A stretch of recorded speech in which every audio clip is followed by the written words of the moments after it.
Erion Veliaj në burg. Arben Ahmetaj në burg po i arratisur. Se kuptoj me vonesat e. Ilir Meta në burg.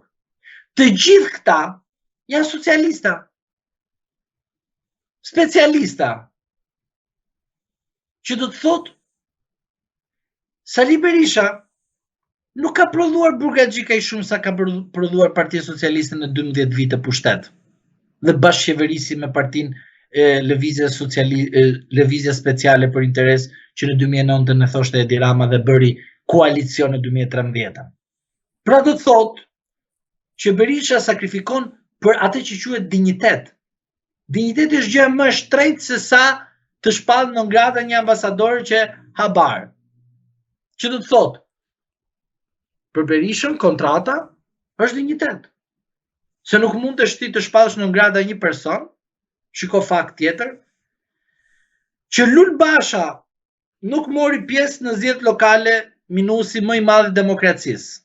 Nuk ishte syt Blinken, jo syt s'kishte, mendje s'kishte dhe thoshte Saliu 100 vjet pa qenë në pushtet, ai që e ka minusi i demokracisë.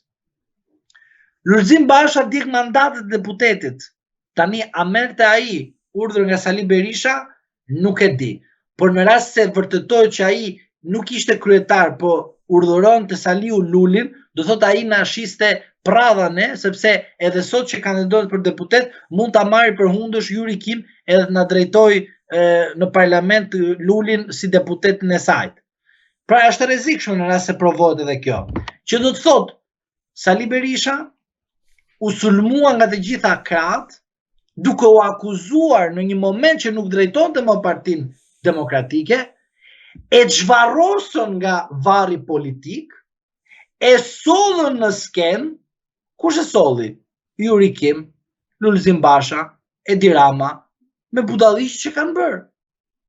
Që do të thot, Sali Berisha, që të shplaj një përgjegjësi që ja ka dërguar ky që na thot 77-42, edhe pa tani thot Ramës shokut vet me 17 maj 2017 që bëri marrëveshje, dhe në 2020 që bëri marrëveshje në tokë amerikane të garantuar nga Yuri, Luli kush topi, është e fusha jote, edhe e kuptojmë se shumë tallen këta, dhe ne duhet t'i themi që jeni tallur edhe ne kuptojmë që talleni.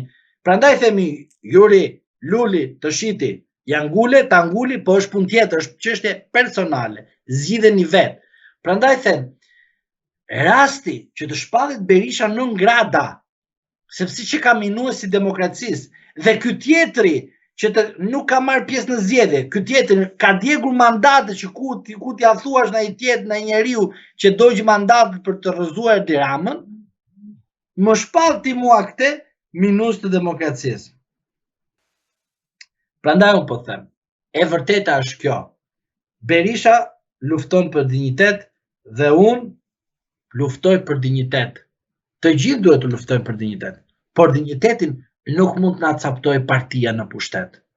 As Yuri dhe as një ambasador i cili vjen 3 vjet këtu, merr lekët, punon qyl këtu, bën sikur bën ambasadorin dhe në fund fare ikët në shtëpinë e vet dhe ne këtu fillojmë dhe vazhdojmë betejën me drejtësinë.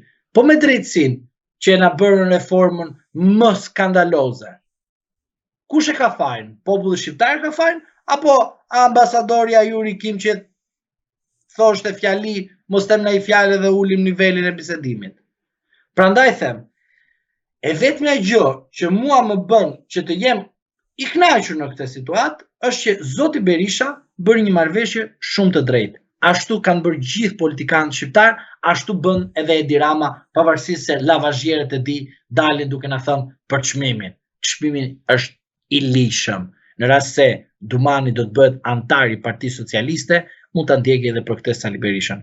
Por dihet që Dumani do të jetë antar i Partisë Socialiste. Sa e rrezikon ky afrim i Berishës me amerikanët vetë Edi Ramën në këto zgjedhje? Edi Rama është i shqetësuar, jo se i është arrestuar Erion Veliaj. Edi Rama është i shqetësuar sepse pikërisht Sali Berisha ka pritur një person që është atashuar dhe është afër Trumpit. Frika e tij është e tmerrshme. Rama është rikthyer në vitet 2000, 95, 97, mos gaboj, në kohën ka qenë më i ri, se ka qenë më i artikuluar në një aspekt tjetër. E mbani mend të gjithë ju atë që ishte kryetar bashkie dhe merrte flamurin amerikan shqiptar, edhe kishte aty te tavolina përpara dhe merrte edhe flak. Jo, që na duhet kjo. Futu në YouTube, shikojnë. Nuk ka mundësi njeriu të ndryshojë kaq shumë shpejt se të erdhi kollari, të erdhi pushteti, edhe ndryshon. E mani men, apo e harrut që i binte tavolinës. Ishte ato momente që ishte vetëm, kërkonte ndihmë, kërkonte shpëtim. Sepse ishte afër Fatos Nanës, se ishte lideri i tij, ishte afër Ilir Metës, se ishte pastërtia e tij, ishte afër zyrtarëve socialistë sepse kërkonte mbështetjen e tyre. Tani që është i vetëm atje lart, të gjithë këta që kanë qenë përpara afër vetes, pa afër këtij, normalisht po presin thënë, hajde se erdhi momenti. Edhe të gjithë janë duke e pritur, pa ja akoma nuk e besojnë dhe prandaj i bie tavolinës dhe rënja e tavolinës ishte për Lacivitën, nuk ishte për në një person se erdhi sherifi. Sherifi ka ardhur shumë përpara, por asnjëri se ka parë.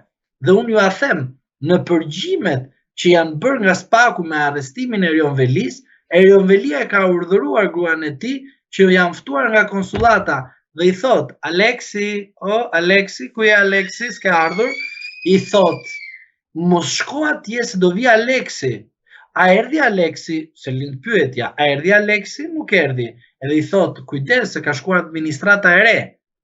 Që do thot edhe vetë ai e dinte që administrata e re ka ardhur, por asnjërit nuk i ka thënë asgjë. Pra do të thot, Aleksi, ku je? Se të don kush? Se dim. Prandaj, e gjithë kjo situatë që ka ndodhur në vendin ton është e tillë, të gjithë lobojnë dhe të gjithë kanë lobuar ndër vitet. Dhe mos na bëjnë këta si të shenjtorët, të cilët nuk kanë bërë marrëveshje me amerikanët për të lobuar. Edhe një ministër i cili u dënua nga partia e tij, Sajmir Tahiri, bëri lobim për të pastruar figurën e tij në Shtetet e Bashkuara të Amerikës, edhe jo më të bëj Sali Berisha që edhe faj mos të kenë, me faj e bëjnë, sepse pikrisht thënë për çdo gjë fajin e ka Saliu.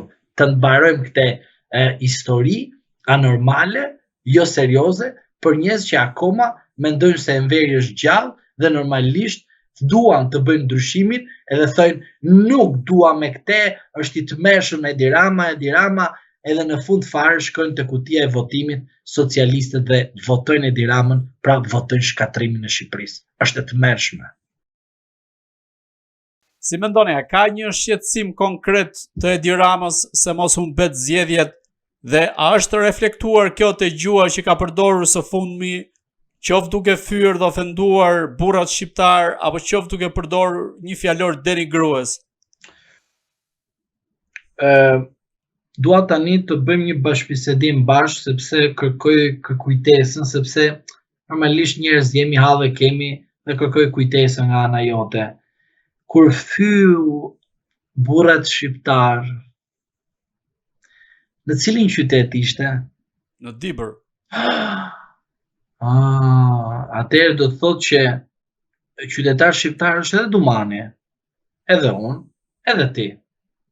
Origjina e Dumanit nga është? Nga Dibra. Nga Dibra është, po. Po Ulsimanjës? Dibra. Pra do të thotë, këta në rast se janë të ofenduar, nuk votojnë Edi Ramën.